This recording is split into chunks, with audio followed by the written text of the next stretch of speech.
Hello বন্ধুরা, শাইরুপ kitchen with village ফুডে আপনাদের সবাইকে স্বাগত জানাই। আজকে আবারও একটা সুন্দর রেসিপি নিয়ে চলে আসলাম। আজকে আপনাদেরকে বানিয়ে দেখাবো ডাল আর পুঁই শাকের সুন্দর একটা রেসিপি।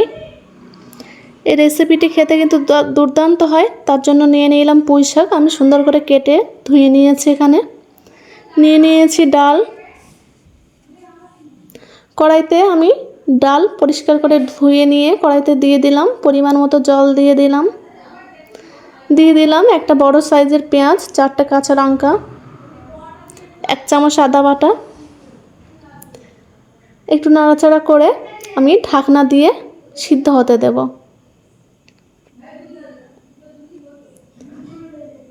তো ঢাকনাটা খুলবো এখন। ডালটা কিন্তু আমার ফুটে গেছে। এই পর্যায়ে আমি দিয়ে দেব কেটে রাখা পুঁই শাকগুলো।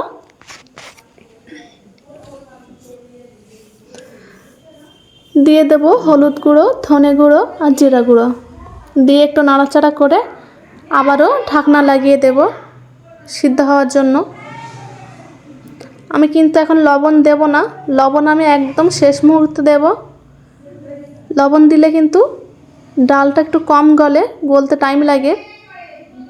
ঢাকনাটা খুলে দেখুন, ডাল কিন্তু আধা সিদ্ধ হয়ে গেছে আমার।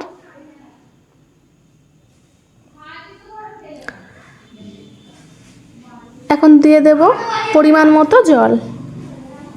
তো পরিমাণ মতো জল কিন্তু আমি এখানে দিয়ে দিলাম। জলটা ফুটে গেছে, নামিয়ে নিলাম। আবারও কড়া বসিয়ে দেব। কড়া গরম হয়ে গেলে দিয়ে দেব সামান্য তেল, গোটা জিরে, 2টো শুকনো লঙ্কা আর দিয়ে দেব 1 চামচ রসুন।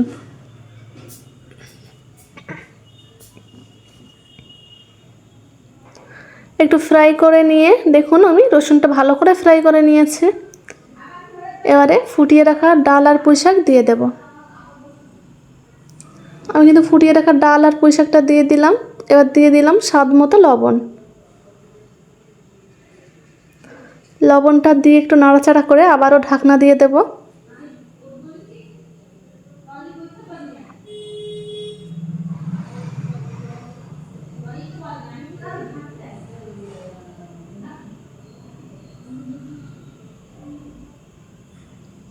এখন ঢাকনা খুলে দেখব কি অবস্থা।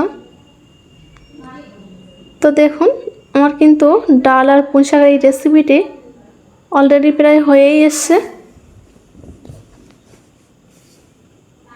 এখন আমি নামিয়ে নেব। তো দেখুন কতটা সুন্দর হয়েছে, আশা করি দেখেই বুঝতে পারছেন। খেতেও কিন্তু অসম্ভব টেস্টি হয়েছে। অবশ্যই বাড়িতে একবার ট্রাই করবেন এই রেসিপিটি, দুর্দান্ত খেতে হয়। ভিডিওটি ভালো লাগলে অবশ্যই লাইক করবেন, আর এরকম নতুন নতুন ভিডিও পেতে অবশ্যই চ্যানেলটি সাবস্ক্রাইব করে রাখবেন। দুর্দান্ত খেতে হয় এই রেসিপিটি। আপনারা ভাত বা রুটির সাথেও খেতে পারেন। অবশ্যই বাড়িতে একবার ট্রাই করবেন। আবারও চলে আসবো নেক্সট ভিডিওতে।